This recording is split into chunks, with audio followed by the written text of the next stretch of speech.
Hi friends, எல்லாருக்கும் வணக்கம். கதைவழி பயணம் என்னோடய சேனலை சப்ஸ்கிரைப் பண்ணாமல் பார்த்துட்டு இருந்தீங்கன்னா சப்ஸ்கிரைப் பண்ணி எனக்கு சப்போர்ட் பண்ணுங்கள். நினைவெல்லாம் நீயே பாகம் 4 பார்த்துடலாமா? நினைவெல்லாம் நீயே பாகம் 4. வியாபாரத்தை முடித்துவிட்டு களைப்புடன் வீடு வந்து சேர்ந்தாள் ஆதிரை. அவள் வந்த வேகத்திலேயே அவளது அம்மா, ஆதிரை, இதோ உனக்கு பிடிச்ச மாதுளம்பழ ஜூஸ் போட்டு வச்சிருக்கேன், குடிச்சிட்டு கிளம்பு. சுமதிக்கும் ஃபோன் பண்ணிட்டேன், அவ உன் கூட ஹாஸ்பிட்டல் வருவா, 2 பேரும் முன்னாடி சைக்கிள்ல போங்க என்றார். நாங்க சைக்கிள்ல போயிட்டா நீங்க எப்படிமா வருவீங்க என்ற ஆதிரை கவலையுடன் கேட்டாள். பரவாயில்லை ஆதிரை, நான் மெதுவா நடந்தே வர்றேன், நீங்க முன்னாடி கிளம்புங்க என்றார் அம்மா. ஆதிரை விடாமல், இல்லம்மா, அப்புறம் நீங்க பின்னாடி தனியா வெயில்ல நடந்து வருவீங்க, நாம சைக்கிள் எடுத்துட்டு போக வேண்டாம், நாங்க 2 பேருமே நடந்தே போறோம், அப்புறம் நீங்க வரும்போது 3 பேரும் சேர்ந்து வரும்போது வேணா நடந்தே வரலாம் என்று யோசனை கூறினாள். அம்மா உடனே அதை மறுத்து சிரித்துக்கொண்டே, ஏண்டி, இந்த உச்சி வெயில்ல அவ்வளவு தூரம் நடந்து போக முடியுமா? நேற்றே நடந்து போய் கால் வலியால எவ்வளவு கஷ்டப்பட்ட. அதெல்லாம் வேண்டாம், நீங்க 2 பேரும் சைக்கிள்லயே போங்க, நான் வடகத்தை எடுத்து உள்ள வச்சுட்டு வர்றதுக்குள்ள ஏதாவது வண்டி வந்தா நான் அதுல ஏறிக்கிட்டு வந்துடுறேன், நீங்க முதல்ல கிளம்புங்க என்று அவர்களை வற்புறுத்தி அனுப்பி வைத்தார். ஆதிரை சுமதிக்கு தகவல் சொல்ல இருவரும் கிளம்பினார்கள். இந்த முறை சுமதி சைக்கிளை ஓட்ட ஆதிரை பின்னால் அமர்ந்து வந்தாள். அந்த பிங்க் நிற சுடிதார் காற்றில் படபடக்க ஆதிரையின் உள்ளுக்குள் ஒருவித இனம் புரியாத நடுக்கம் இருந்து கொண்டே இருந்தது. வெயில் தாழாமல் ஆதிரை தன் பிங்க் நிற சுடிதாரின் முந்தானையால் முகத்தை துடைத்துக் கொள்ள சுமதி மிதிவண்டியை வேகமாக மிதித்தாள். அமைதியாக வந்த ஆதிரையை தன் பேச்சால் வம்புக்கு இழுக்கத் தொடங்கினாள் சுமதி. என்ன ஆதிரை, அந்த டாக்டர் நம்ம கூட படிச்ச அதே பரீட்சித்தானே, நீ அவனை சரியா பாக்கலையாடி என்று சுமதி குறும்பாக கேட்டாள். ஆதிரை சட்டென சமாளித்துக் கொண்டு, இல்லடி, நேத்து நான் வலியில இருந்தனா, சரியா கவனிக்கல, நீ பாத்தியா என்று ஆதிரை கேட்க சுமதி சிரித்தாள். எனக்கு சுத்தமா தெரியலடி, உன் தங்கச்சி இனியா சொன்னதுக்கு அப்புறம்தான் எனக்கே உரைச்சது. எங்க வீட்ல கூட இந்த டாக்டரை பத்தி தான் பேச்சாவே இருக்கு. அந்த பையன் அவ்வளவு அழகா இருப்பானா, என்ன ஒரு வாட்டி கூட்டிட்டு போடின்னு காலையில இருந்து அந்த கிழவிக்கு ஒரே அடம். ஆனா நீ அவனை மறந்த மாதிரி நடிக்கிற. ஏய், சும்மா இருடி என்ற ஆதிரை அவளை கடிந்து கொண்டாள். அதெல்லாம் பழைய கதை, ஏதோ படிக்கும்போது பாத்திருக்கான், நானும் பார்த்தேன், அதோட சரி. இப்போ 10 வருஷம் ஆச்சு, காலம் எவ்வளவோ மாறிப்போச்சு. அவனுக்கு கல்யாணம் கூட ஆகியிருக்கலாம், நாம பழசையே நினைச்சிட்டு இருந்தா எப்படி? சுமதி விடவில்லை. பழைய கதையா? ஓகே ஓகே என்றால் ஒரு மாதிரியாக. மேலும் அவனுக்கெல்லாம் நாம யாரோதான், அதான் அவ்வளோ கெத்தா இருக்கான். கூட படிச்ச பாவத்துக்காவது ஒரு சின்ன சிரிப்போட எப்படி இருக்கேன்னு கேட்க வேணாம். என்ன மனுஷன் இவன், என்ன படிப்பு படிச்சிருந்து என்ன பயன் என்று சுமதி படபடத்தாள். ஆதிரையின் குரலில் ஒரு மெல்லிய நடுக்கமும் அதே சமயம் உறுதியும் கலந்திருந்தது. இங்க பார் சுமதி, அவர் இருக்கிற நிலைக்கு நாம மரியாதை கொடுக்கணும். இனிமேல் அவரை இவன் அவன்னு பேசாத. நம்ம ஊருக்கு வந்துட்டு இருக்கிற டாக்டருக்கு நாம மரியாதை கொடுப்போம்.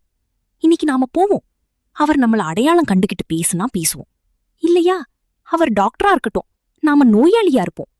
பழைய பழக்கத்தை சொல்லி காட்ட வேண்டாம், அமைதியாரு என்றாள். உன்னால வேணா அமைதியா இருக்க முடியும் ஆதிரை, என்னால முடியாது என்று சுமதி சபதம் எடுத்தாள். அவன் பொழைக்க வழி தேடிதான் நம்ம ஊருக்குள்ள வந்திருக்கான்.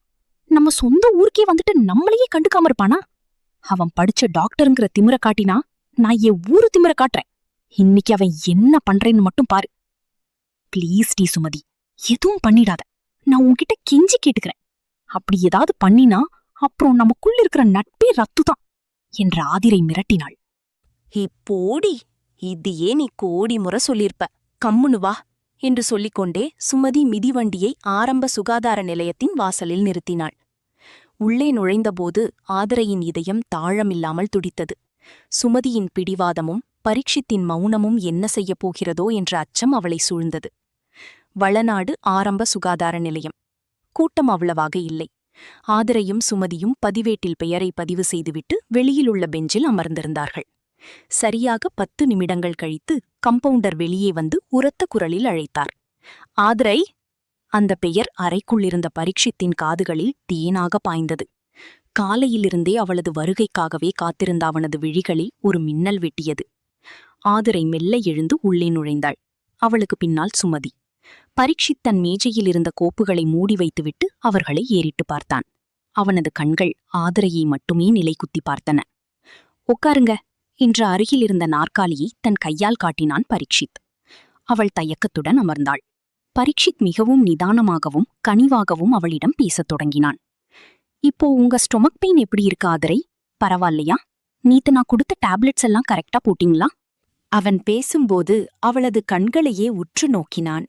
அந்த பார்வையில் இருந்த தீவிரத்தை எதிர்கொள்ள முடியாமல் ஆதிரை ஒருமுறை மட்டும் அவனை நிமிர்ந்து பார்த்துவிட்டு சட்டென தலையை குனிந்து கொண்டாள். போட்டேன் டாக்டர் என்று மிக மெல்லிய குரலில் பதிலளித்தாள். இன்னும் வலி இருக்கா உங்களுக்கு என்று அவன் மீண்டும் கேட்க அவள் தலை குனிந்தபடியே இல்லை என்பது போல் தலையை மட்டும் ஆட்டினாள். அவளது இந்த மௌனமும் தடுமாற்றமும் பரீட்சித்திற்கு ஒருபுறம் ரசனையை தந்தாலும் அவளது மனதுக்குள் எரியும் அந்த பழைய காதல் நெருப்பை தட்டி எழுப்ப அவன் துடித்துக் கொண்டிருந்தான். வளநாடு ஆரம்ப சுகாதார நிலையத்தின் அந்த சிறிய அறைக்குள் மௌனம் ஒரு போர்வை போல படர்ந்திருந்தது. பரீட்சித் இன்னும் முகக்கவசம், மாஸ்க் அணிந்திருந்தான். அவன் கண்கள் மட்டும் அவளது ஒவ்வொரு அசைவையும் துல்லியமாக படம் பிடித்துக் கொண்டிருந்தன. அவர்கள் வந்த சில நொடிகளில் ஆதிரையின் அம்மா படபடப்புடன் உள்ளே நுழைந்தார். ஆதிரை தயக்கத்துடன் அமர்ந்திருக்க சுமதி அவளுக்கு பின்னால் கைகளை கட்டிக்கொண்டு நின்றாள். பரீட்சித் ஆதிரையின் கண்களை உற்று பார்த்து கொண்டே, நான் கொடுத்த மாதிரி போட்டதுக்கப்புறம் வேற ஏதாவது தொந்தரவு இருக்கா என்று மிக கனிவாக கேட்டான். ஆதிரை நிமிர்ந்து அவன் கண்களை பார்த்தாள். அந்த பார்வையில் இருந்த தீவிரத்தை எதிர்கொள்ள முடியாமல் சட்டென தலை குனிந்து மௌனமாக இல்லை என்பது போல் தலையசைத்தாள். உடனே சுமதி இடைமறித்தாள். மாத்திரை போட்டா டாக்டர்? ஆனா போட்டதுலேருந்து இவளுக்கு தலை சுத்துதுன்னு ஒரே பொலம்பல். அது என்ன மாத்திரை டாக்டர்? தூக்க மாத்திரை எதுவும் கொடுத்துட்டீங்களா என்று எகிறினாள். பரீட்சித் லேசாக புன்னகைத்தான். இல்லையே, அது சாதாரண வலி நிவாரணிதான். தலை சுத்துற அளவுக்கு பெரிய மாத்திரை இல்ல. ஏன் ஆதிரை, தலை சுத்துதா உங்களுக்கு என்றான். ஆதிரை பதில் சொல்ல வாயெடுக்கும் முன்பே சுமதி, பின்ன சுத்தாம இருக்குமா? சாப்பிடாமையே மாத்திரைய போட்டா அப்படிதான் இருக்கும். இவளுக்கு வாயே இல்ல, நீங்க தான் ஏதாவது கேட்டு இவளை பேச வைக்கணும் என்று மூச்சு விடாமல் பேசினாள். பரீட்சித் ஆதிரையை நெருங்கி வந்து அவளது நாடியை பல்ஸ் பரிசோதிக்கத் தொடங்கினான். அவன் கைகள் அவளது மணிக்கட்டை தொட்ட அந்த நொடியில் ஆதிரையின் உடலில் ஒரு மின்னல் பாய்ந்தது. அவள் தலையை குனிந்தபடி மௌனமாக அமர்ந்திருக்க பரீட்சித் அவளது கண்களை பார்த்து கொண்டே, நாடி துடிப்பு கொஞ்சம் அதிகமாயிருக்கே, பயப்படுறீங்களா என்று மெல்லிய குரலில் கேட்டான். இல்ல என்று ஒற்றை வார்த்தையில் ஆதிரை பதில் சொல்ல சுமதி விடாமல், அவளுக்கு என்ன பயம் டாக்டர்? நீங்க தான் ஏதோ புது டாக்டர் மாதிரி பாக்குறீங்க, அதான் அவளுக்கு ஒரு மாதிரி இருக்கு. முன்ன பின்ன தெரியாதவங்க தொட்டா அப்படிதான் இருக்கும் என்றாள். அவன் சுமதியை முறைத்து பார்த்துவிட்டு, நீங்க கொஞ்ச நேரம் அமைதியா இருக்க மாட்டீங்களா என்று கேட்டுவிட்டு ஆதிரையிடம், நீங்க சரியாக சாப்பிடவில்லை என்று சொல்கிறார்களே, உண்மையா என்று அவன் கேட்கிறான். ஆதிரை அவன் கண்களை நேராக பார்த்து, இல்ல சார், நல்லாதான் சாப்பிடுறேன் என்று யாரோ ஒரு புதிய மருத்துவரிடம் பேசுவது போல அந்நியமாக பதிலளித்தாள். அந்த சார் என்ற வார்த்தை பரீட்சித்தின் இதயத்தில் ஒரு சிறிய ஊசியை செருகியது போல வலித்தது. இவளுக்கு இன்னும் நான் பரீட்சித் என்று தெரியவில்லையோ என்ற ஐயம் அவன் மனதில் எழுந்தது. அப்போது ஆதிரையின் அம்மா குறுக்கிட்டு, எங்க தம்பி, இந்த பொண்ணு சரியாவே சாப்பிடுறதில்ல. ஒல்லியா இருந்தாதான் அழகுன்னு இவ தங்கச்சி இனியா வேற இவளை ஏத்தி விடுறா. அவளாவது அப்பப்போ பழம் ஏதாவது எடுத்து சாப்பிடுவா. ஆனா இந்த புள்ள நாம குடுத்தா கூட சாப்பிட மாட்டேங்குது. உடம்புல சத்தே இல்லப்பா, முடிஞ்சா ஒரு ஊசி போடுங்க தம்பி என்று அம்மாவிற்கே உரிய பாணியில் புகார் வாசித்தார்.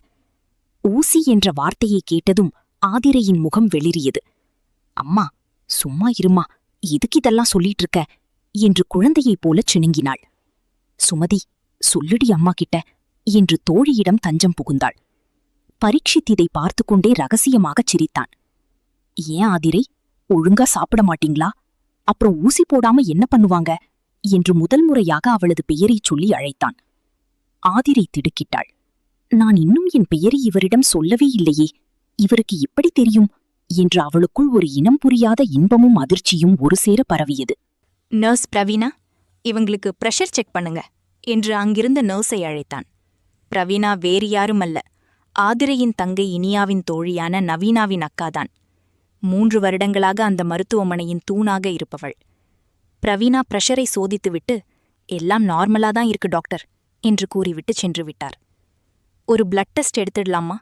இரத்த அளவு கம்மியா இருந்தா கூட இப்படி இருக்கும் என்று பரீட்சித் சொல்ல, அதை கேட்ட ஆதிரையோ அவளுடைய அம்மாவிடம், அம்மா ப்ளீஸ்மா, எனக்கு இதெல்லாம் வேண்டாம்மா, நான் நல்லாதாம்மா இருக்கேன் என்று கெஞ்சிக் கொண்டிருக்க, ஒரு பிளட் டெஸ்ட் தானேடி, பாத்துடலாம் ஆதிர் என்று கூற, அங்கு நின்று கொண்டிருந்த பிரவீனா ஆதிரையை ரத்தம் எடுக்கும் அறைக்கு அழைத்துச் சென்றாள். சுமதி அவளுக்கு பின்னால் செல்ல முயல பரீட்சித் அவளை தடுத்தான். நீங்க இங்கேயே இருங்க, நர்ஸ் பாத்துக்குவாங்க. உள்ளே இருந்து ஆதிரையின் சினுங்களும் வலிக்குது என்ற அழுக்குரலும் கேட்டது.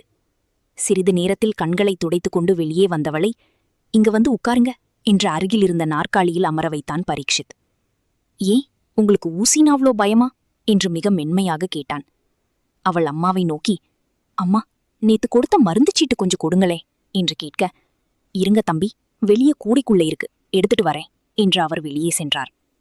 அறையில் இப்போது சுமதி, ஆதிரை மற்றும் பரீட்சித் மட்டுமே. மருத்துவமனை அறையில் அந்த மௌனம் ஒரு கவிதை போல விரிந்தது. பரீட்சித் மெதுவாக தனது முகக்கவசத்தை கழற்றினான். 10 வருடங்களாக ஆதிரை தன் கனவுகளில் மட்டுமே சுமந்து திரிந்த அந்த முகம் இப்போது இதோ அவள் முன்னே.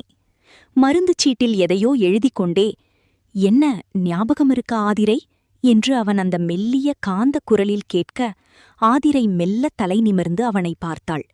முகமூடி இல்லாத அந்த முகம் முழுமதியை விட அழகாக அவளுக்கு தெரிந்தது. தன்னை சுற்றியுள்ள உலகத்தையே மறந்து அவன் பார்வையில் தன் பார்வையை கலந்து நின்றாள். அவன் என்ன கேட்டான் என்பது கூட அவள் காதுகளில் விழவில்லை. அவளது இதயம் அவன் நினைவுகளில் சங்கமித்திருந்தது. அங்கே நின்றிருந்த சுமதிக்கு ஒரே அதிர்ச்சி. அட, மாஸ்க கழட்டினதுக்கப்புறம்தான் தெரியுது, நீ நம்ம பரீட்சித் தானே என்று கத்திக்கொண்டே ஓடி வந்தாள். பரீட்சித், நீதான்னு எனக்கு தெரியும்டா, உனக்கு என் பேரு ஞாபகம் இருக்கா என்று ஆர்வமாக கேட்க, பரீட்சித் அவளை ஒரு முறை முறைத்து பார்த்துவிட்டு, எனக்கு உன் பேர் ஞாபகம் இல்லையே, உன் பேர் என்ன என்று கேட்டான். சுமதிக்கு கோபம் வந்துவிட்டது. அடி பாவி, உனக்கு ஆதிரை பேர் மட்டும் ஞாபகம் இருக்கு, என் பேர் ஞாபகம் இல்லையே என்று எகிர, ஆதிரை வெட்கத்தில் தலை குனிந்து கொண்டாள். பரீட்சித் மீண்டும் ஆதிரையை பார்த்து, என்ன ஆதிரை, உனக்கு என்ன ஞாபகம் இருக்கா என்று விடாமல் கேட்க, அவள் மௌனமாக என்று மட்டும் தலையசைத்தாள். அப்போ ஆதிரை பேர் மட்டும் ஞாபகம் இருக்கு, என் பேர் தெரியலையா? என்ன மனுஷண்டானி என்று சுமதி எகிரினாள். பரீட்சித் அவளை முறைத்து பார்த்துவிட்டு, நீ இப்படி அவளை பேச விடாம பேசிட்டே இருந்தேன்னா அடுத்த ஊசி உனக்குதான் போடுவேன், ஜாக்கிரதை என்று மிரட்டினான். இது என்னடா அநியாயமா இருக்கு, நீ எதுக்கு எனக்கு ஊசி போடுற, எல்லாம் என் நேரம் என்று சலித்துக்கொண்டு தள்ளி நின்று கொண்டாள். ஆதிரியின் முகத்தில் ஒரு மெல்லிய புன்னகை அரும்பியது. அவனது அந்த மிரட்டலும் தன்மீது அவன் வைத்திருக்கும் அந்த பிரத்யேக நினைவும் அவளுக்குள் ஒரு புதிய வசந்தத்தை தோற்றுவித்தது. அப்போது வெளியே சென்றிருந்த ஆதிரையின் அம்மா உள்ளே வந்து மருந்து சீட்டை கொடுத்தார். பரீட்சித்தை பார்த்ததும் அவர் வியந்து போனார். தம்பி, நீங்க ரொம்ப அழகா இருக்கீங்க தம்பி, நீங்க எங்க ஊர் ஸ்கூல்ல தான் படிச்சீங்களா, என் பொண்ணு தெரியுமா உங்களுக்கு என்று வெள்ளந்தியாக கேட்டார். பரீட்சித் புன்னகையுடன், ஆமாங்கம்மா, நானும் கள்ளிப்பட்டி அரசு பள்ளியில்தான் 11, 12வது படிச்சேன், அப்போவே எனக்கு ஆதிரையை தெரியும் என்றான். ஆதிரையின் அம்மாவுக்கு சந்தோஷம் தாங்கவில்லை. ரொம்ப சந்தோஷம் தம்பி, நீ இந்த ஊருக்கே டாக்டரா வந்துட்ட என்றார். சுமதி விடாமல், டாக்டர், படிச்சவங்க எல்லாம் வெளிநாட்டிற்கு போவாங்க, நீங்க ஏன் இந்த ஊருக்கே வந்தீங்க, படிப்புல மார்க்கு கம்மியா வாங்கிட்டீங்களா என்று கிண்டல் செய்ய, பரீட்சித் ஆதிரையை உற்று பார்த்து கொண்டே, எனக்கு இந்த ஊரை ரொம்ப பிடிக்கும், அதான் இங்க வந்தேன். ஏன், நான் இங்க வந்ததுல உங்களுக்கு சந்தோஷம் இல்லையா என்று கேட்டான். ஆதிரை அவன் பார்வையின் தீவிரம் தாழாமல் மீண்டும் தலை குனிந்து கொண்டாள். இல்லப்பா, எனக்கெல்லாம் ரொம்ப சந்தோஷந்தான் என்று ஆதிரையின் அம்மா பூமையில் கூறினார். சுமதியும் ஆதிரையை பார்த்து கொண்டே, ஆமா ஆமா, ரொம்ப சந்தோஷந்தான் எங்களுக்கும் என்றாள்.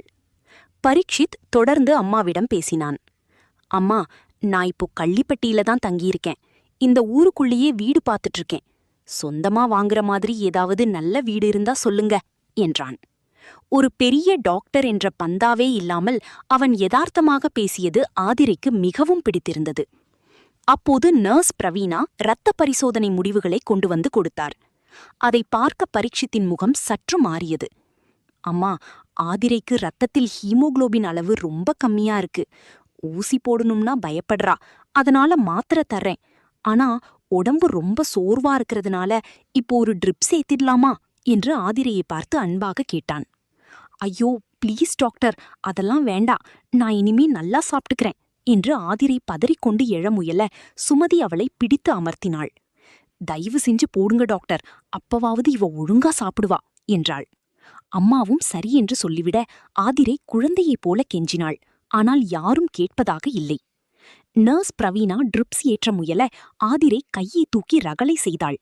பயத்தில் அவள் அடங்க மறுக்கவே பிரவீனா டாக்டரை அழைத்தார். பரீட்சித் படுத்திருந்தவள் அருகில் வந்தான். அவளது மென்மையான கரங்களை பிடித்து கொண்டான். ஆதிரை, சும்மா பயப்படாத. உனக்கு எது ரொம்ப பிடிக்குமோ அதை பத்தி நினைச்சிட்டே இரு. நான் போட்டு முடிச்சிடுவேன் என்றான். அவள் கையை ஆட்டிக்கொண்டே இருக்க, இங்க பாரு, என்ன பாரு, என் கண்ண பாரு என்று அதிகாரமாகச் சொன்னான். அவன் கண்கள் காட்டிய மிரட்டலான அன்பில் கட்டுண்ட ஆதிரை அவன் விழிகளையே பார்த்து கொண்டிருந்தாள். அந்த அழகிய கண்களில் மயங்கியிருந்த நொடியில் அவன் லாவகமாக ஊசியை செலுத்தி ட்ரிப்ஸ் குழாயை சொருகினான். ஒரு மந்திரத்திற்கு தட்டுப்பட்டவள் போல அவன் கண் பார்வையில் கட்டுண்டு அமைதியாக கிடந்தாள் ஆதிரை. ஓரமாக நின்று இதை பார்த்து கொண்டிருந்த சுமதிக்கு அவர்கள் இருவருக்கும் இடையே ஓடும் அந்த மௌனமான காதல் புரிந்தது. அப்போது ஆதிரையின் அம்மா பூமையிலிடம் பரீட்சித் கனிவாக பேசினான். அம்மா, ட்ரிப்ஸ் ஏறி முடிய கிட்டத்தட்ட 3 மணி நேரம் ஆகும். நீங்க வேணும்னா வீட்டுக்கு போயிட்டு வாங்க. ஆதிரை கூட தான் சுமதி இருக்காளே என்றான். பூமையிலுக்கு சற்றே தயக்கம் இருக்க, பரவாயில்லம்மா, நீங்க போயிட்டு வாங்க, நாங்க இருக்கோம் என்று சுமதியும் தைரியம் கொடுத்தாள். பரீட்சித் தான் கொண்டு வந்திருந்த உணவை பூமையிலிடம் நீட்டினான். அம்மா, இத அவளுக்கு கொஞ்சம் கொஞ்சமா ஊட்டி விடுங்க. சரியா சாப்பிடலைன்னு சொன்னீங்கல்லையே, வெறும் வயிறா இருக்கக்கூடாது என்றான். என்னப்பா இது என்று அவர் கேட்க, உளுந்தங்கஞ்சிமா, இது உடம்புக்கு ரொம்ப நல்லது, இத கொடுங்க என்று கூறி அதை அவரிடம் கொடுத்தான். அவனது அக்கறையைக் கண்டு பூமையிலுக்கு வியப்பாக இருந்தது. சரி தம்பி, சுமதி, நீ இத பாத்துக்கோ, நான் வீட்டுக்கு போயிட்டு வந்துடுறேன். மாட்டுக்கெல்லாம் தண்ணி வைக்கவே இல்ல, நான் போய் வச்சிட்டு வந்துடுறேன் என்று கூறிவிட்டு அங்கிருந்து கிளம்பினார். சுமதி ஆதிரைக்கு அந்த உளுந்தங்கஞ்சியை மெதுவாக ஊட்டிவிடத் தொடங்கினாள். டாக்டர், நீங்க இவளுக்கு கஞ்சிய கொடுத்துட்டீங்க, ஆனா நீங்க என்ன சாப்பிடுவீங்க என்று சுமதி கேட்க, பரவாயில்ல, நீங்க ஏதாவது சிறிது நேரத்தில் கஞ்சி கிண்ணத்தை கழுவ சுமதி வெளியே செல்ல அறையில் பரீட்சித்தும் ஆதிரையும் மட்டுமே இருந்தனர். ஆதிரை வேறெங்கோ பார்த்து கொண்டிருக்க பரீட்சித் மெதுவாக அவளது படுக்கைக்கு அருகே இருந்த இருக்கையில் வந்து அமர்ந்தான். திடீரென அவன் மிக அருகில் இருப்பதை உணர்ந்த ஆதிரைக்குள் ஒரு சிறிய நடுக்கம் ஏற்பட்டது. ஆதிரை என்று அவன் அவளது பெயரை ஆழமாக அழைத்தான். என்று அவள் அவனை ஏறிட்டு பார்த்தாள். அறைக்குள் பரீட்சித்தும் ஆதிரையும் மட்டுமே இருந்தனர். ட்ரிப்ஸ் சொட்டுச் சொட்டாக இறங்கிக் கொண்டிருக்க அந்த ஓசையை விட ஆதிரையின் இதய துடிப்பு பலமாக ஒலித்தது. பரீட்சித் அவளது படுக்கையின் ஓரத்தில் அமர்ந்து அவளது கண்களை ஆழமாக ஊடுருவினான். ஆதிரை என்று அவன் அழைத்த விதம் 10 வருடங்கள் அவளது கனவுகளில் கேட்ட அதே குரலாக இருந்தது. என்று அவள் அவனை ஏறிட்டு பார்த்தாள். அந்த பார்வையில் 1000 கேள்விகள் இருந்தன. என்னை ஞாபகம் இருக்குன்னு சொன்னியே, அது எனக்கு எவ்வளவு சந்தோஷமா இருந்துச்சு தெரியுமா? ஆனா என்கிட்ட பேச உனக்கு எதுவுமே இல்லையா ஆதிரை என்று அவன் ஏக்கத்துடன் கேட்டான். ஆதிரை மௌனமாக அவனையே பார்த்து கொண்டிருக்க அவன் தொடர்ந்தான். ரொம்ப வருஷத்துக்கு அப்புறம் உன்னை பாக்குறேன். அன்னைக்கு ஸ்கூல்ல நான் உன்னை தள்ளி நின்னு பாத்துட்டு இருந்தது, நீ வரும்போதெல்லாம் நான் உன்னை பாக்குறது, இதெல்லாம் உனக்கு ஞாபகம் இருக்கா? ஆதிரையின் கண்கள் கலங்கின. எனக்கும் எல்லாம் ஞாபகம் இருக்கு பரீட்சித். ஆனா என்ன ஆதிரை என்று பரீட்சித் முழுமையாக சொல்லி முடிப்பதற்குள் சுமதி உள்ளே நுழைந்தாள். என்ன பரீட்சித், அதுக்குள்ள என்ன இவ்வளவு தீவிரமா பேசிட்டு இருக்கீங்க என்று ஆர்வத்தோடு கேட்டாள். பரீட்சித் சட்டென தன்னை நிதானப்படுத்திக் கொண்டு ஆதிரையை பார்த்து, ஆதிரை, நீ இப்போ நல்லா தூங்கு, உடம்புக்கு ஓய்வுதான் முக்கியம் என்று கனிவாக சொன்னான். பிறகு சுமதியை திரும்பி பார்த்து, சுமதி, நீ கொஞ்சம் வெளியில வாயேன், உன்கிட்ட கொஞ்சம் பேசணும் என்று அவளை அழைத்து கொண்டு அறைக்கு வெளியே வந்தான். உள்ளே இருந்த ஆதிரை வெளியே என்ன பேசப் போகிறார்கள் என்று யோசித்தபடியே இருந்தாள். மனதில் ஒரு பக்கம் பரீட்சித்தின் அருகாமையும் அவனது காதல் மொழிகளும் மகிழ்ச்சியை தந்தாலும் மறுபக்கம் ஒரு இனம் புரியாத பயம் அவளை தடுத்தது. அந்த சிந்தனையிலேயே மருந்து மற்றும் ட்ரிப்ஸின் மயக்கத்தில் அவள் மெல்ல உறங்கிப் போனாள். வெளியே வந்த பரீட்சித் சுமதியிடம் உரிமையோடு பேசத் தொடங்கினான். என்ன சுமதி, ஆதிரை ஏன் என்கிட்ட பேசுறதுக்கே இவ்வளவு யோசிக்கிறா? அவ மனசுல என்ன இருக்குன்னு எனக்கு தெரியும். ஆனா இத்தனை வருஷத்துல ஒரு நாளாவது என்னை பத்தி உன்கிட்ட ஏதாவது பேசியிருக்காளா? நீதான் அவளோட நெருங்கிய தோழியாச்சே என்றான் ஏக்கத்துடன். சுமதி அவனை ஏறிட்டு பார்த்தாள். அப்போ நீ லெட்டர் கொடுத்தப்போ அதை கொண்டு வந்து அவகிட்ட கொடுத்தேன், அதோட சரி. ஆனா நான் கூட அப்பப்ப கேப்பேன், அது என்ன லெட்டர் டி, அவ என்ன கொடுத்தான்னு. அவ என்கிட்ட எதையுமே சொன்னதில்ல. எனக்கு மறந்துருச்சு. நீ இது மாதிரியெல்லாம் கொடுத்தா நான் வந்து அவகிட்ட கொடுத்தேன் அப்படிங்கிறத நானும் மறந்துட்டேன். அவளும் மறந்துட்டான்னு தான் நினைக்கிறேன் என்றாள். சரி, இப்போ எதுக்கு அந்த பழைய கதையெல்லாம் பேசிக்கிட்டு? அதை விடு. இப்போ எதுக்கு நீ இவ்வளவு தூரம் இந்த ஊருக்கு வேலைக்கு வந்திருக்கேன்னு நான் தெரிஞ்சுக்கலாமா என்றாள். பரீட்சித் பெருமூச்சு விட்டான். இன்னும் உனக்கு புரியலையா சுமதி? நான் இந்த ஊரை விட்டு போனாலும் என் மனசு இங்கேயேதான் ஆதிரை பின்னாடியே நின்னுட்டு இருந்தது. அவளை எனக்கு எவ்வளவு பிடிக்கும்னு வார்த்தையால சொல்ல முடியாது. நான் அவளுக்காக மட்டும்தான் இங்க மறுபடியும் வந்திருக்கேன். ஏதோ ஒரு சிறுவயது ஈர்ப்புன்னு ஆரம்பிச்சது இப்போ என் வாழ்க்கையே அவதான்னு ஆகுற அளவுக்கு தீவிரமாயிடுச்சு என்று தன் காதலை கொட்டி தீர்த்தான். சுமதியின் கண்களில் ஒரு குறும்பு மின்னியது. அவனது காதலின் ஆழம் புரிந்தாலும், என்னோட பெயரையா தெரியாதுன்னு சொன்ன என்று எண்ணியவள் அவனிடம் சற்று விளையாடி பார்க்க எண்ணினாள். நீ ரொம்ப லேட்டா வந்துட்ட பரீட்சித் என்று அவள் முகத்தை சீரியஸாக வைத்துக்கொண்டு சொல்ல, பரீட்சித் அதிர்ச்சியில் உறைந்தான். ஏன் சுமதி, என்ன சொல்ற? ஆதிரைக்கு கல்யாணம் ஆயிடுச்சு பரீட்சித் என்று சுமதி ஒரு வெடியை தூக்கி போட்டாள். பரீட்சித்தின் இதயம் ஒரு கணம் துடிக்க மறந்தது. என்ன சொல்ற? அவளுக்கு மேரேஜ் ஆயிடுச்சா என்று திக்கித் திணறி தன் நிலையை இழந்து கேட்டான். ஆமா, அவ இப்போ இப்படி படுத்து கிடக்கிறதுக்கு காரணமே அவ புருஷன்தான். அவன் ஒரு சரியான தண்ணி வண்டி. தினம் குடிச்சிட்டு வந்து அவளை அடிக்கிறான், கொடுமைப்படுத்துறான். நீ இப்போ வந்து லவ் பண்றேன்னு சொல்ற? இன்னும் கொஞ்சம் முன்னாடி வந்திருந்தா அவளை காப்பாத்தியிருக்கலாம் என்று சுமதி சொல்லிக் கொண்டே போக பரீட்சித்தின் கைகள் நடுக்கம் எடுத்தன. சுமதி, விளையாடிட்டு இருக்காத. நான் சீரியஸா பேசிட்டு இருக்கேன். அவ கழுத்துல தாலி இல்ல, கால்ல மெட்டி இல்ல. நீ பொய்தான சொல்ற என்றான். சுமதி சொல்வதில் துளியும் உண்மை இருக்காது என்று அவனது ஆழ்மனம் சொன்னாலும் அவளது வார்த்தைகள் ஈயத்தை காய்ச்சி ஊற்றியது போல இருந்தது. ஒருவேளை நிஜமாகவே இருக்குமோ என்று அவன் யோசனையாக அவளை பார்த்தான். என்ன, நான் பொய் சொல்றேன்னு நினைக்கிறியா? நிஜமாத்தான் சொல்றேன். அவளுக்கு கல்யாணம் ஆயிடுச்சு. வேணும்னா அவகிட்டே கேட்டுக்கோ என்று கூறிவிட்டு சுமக்க முடியாத ஒரு மர்ம புன்னகையோடு சுமதி அங்கிருந்து நகர்ந்தாள். பரீட்சித் அப்படியே அந்த சுவரை பிடித்தபடி நின்றான். 10 வருட காத்திருப்புக்கு பிறகு கிடைத்த விடை இதுதானா? ஆதிரையின் மௌனத்திற்கு பின்னால் இவ்வளவு பெரிய வலியும் ரகசியமும் இருக்குமா? காதல் ஜெயிக்கப் போகிறதா, அல்லது சுமதியின் இந்த கல்யாணச் செய்தி ஆதிரையின் வாழ்க்கையை புரட்டி போடப் போகிறதா? மீண்டும் வருவாள்.